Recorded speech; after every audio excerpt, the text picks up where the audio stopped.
राधे राधे भक्तों। एक कोना कहानिका में आप सबका स्वागत है। चलिए सुनाती हूँ आपको अपने श्री कृष्ण जी की एक सुंदर सी कहानी।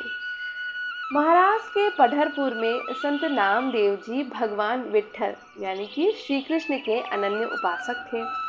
एक बार नामदेव जी के मन में ये तीव्र इच्छा जागृत हुई कि वे साक्षात भगवान को अपने घर ले जाएं और अपनी माता के हाथों का बना भोजन कराएं। नामदेव जी मंदिर के गर्भगृह में आकर भगवान की मूर्ति के सामने बैठ गए और हठ करने लगे। प्रभु, आज आपको मेरे साथ घर चलना ही होगा। मैया ने बड़े प्रेम से आपके लिए भोजन बनाया है। भगवान तो भाव के भूखे हैं। नामदेव का प्रेम इतना निश्चल था कि साक्षात विट्ठल देव मूर्ति से प्रकट हो गए और उन्होंने मुस्कुराते हुए कहा, नामदेव, यदि मैं तुम्हारे साथ चला गया तो मंदिर में मेरे दर्शन करने आने वाले भक्तों का क्या होगा? ये स्थान खाली कैसे रह सकता है? रूप परिवर्तन की दिव्य लीला सुनाती हूँ अब आपको। तब प्रभु ने एक अद्भुत युक्ति निकाली। उन्होंने नामदेव जी से कहा, तुम चिंता मत करो, तुम आज मेरी जगह इस ईंट पर खड़े हो जाओ और मेरा रूप धारण कर लो। मैं तुम्हारा रूप धरकर तुम्हारी माता के पास भोजन करने चला जाता हूँ।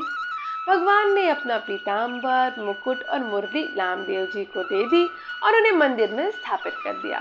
स्वयं नामदेव जी का साधारण वेश धारण किया और उनके घर की ओर चल दिए। जब नामदेव स्वयं भगवान घर पहुंचे तो नामदेव की माता को बिल्कुल आभास ही नहीं हुआ कि ये उनका पुत्र नहीं है बल्कि त्रिलोकीनाथ है। माता ने बड़े वात्सल्य से कहा, बेटा विट्ठल, नामदेव का पुकारू नाम भी विट्ठल ही था, तो बड़ी देर कर दी बेटा विट्ठल, बड़ी देर कर दी। आ बैठ और भोजन कर। मैया ने चूल्हे से गरम गरम रोटियां उतारी और परोस दी। भगवान जो ब्रह्मांड का पालन करते हैं, आज एक साधारण कुटिया में बैठकर मैया के हाथों से ग्रास ले रहे थे। वो भोजन केवल अन्न नहीं था, वो प्रेम सुख था। प्रभु ने उस दिन 56 भोग त्याग कर भक्त की माता के प्रेम का रसा स्वादन किया। उधर मंदिर में सुबह जब पुजारी ने पट खोले तो वो दंग रह गए। मूर्ति में आज एक अद्भुत तेज था। भगवान की आंखों में सजीवता थी और उनके चेहरे पर एक ऐसी मुस्कान थी जो पहले कभी नहीं देखी गई।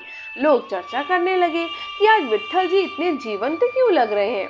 वास्तव में वो नामदेव जी थे जो प्रभु की आज्ञा से मूर्ति बनकर खड़े थे। भक्त पूरी तरह भगवान के रंग में रंग चुका था।